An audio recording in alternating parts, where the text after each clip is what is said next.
Ever wanted to build your own website, but felt overwhelmed by coding? Well, today, we'll demystify web design and show you how to create a simple, functional website from start to finish using Adobe Dreamweaver. Let's get started.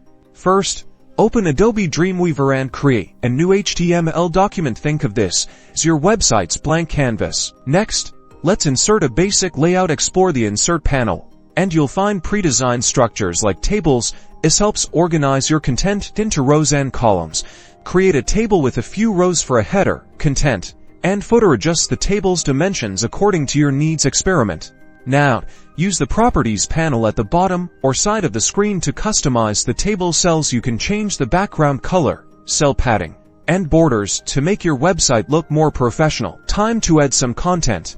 Type your website title into the header row, some text into the content area, and any copyright information in the footer. Insert images easily using the Insert menu or simply drag and drop them directly into your document. Preview your website by clicking the globe icon. You can see how it will look in different browsers. Once you're happy, save your document, and congratulations, you just build a basic website. Remember, practice makes perfect. Keep experimenting with Dreamweaver, explore different elements, and you will build amazing websites in no time. Thanks for watching, and see you in the next one.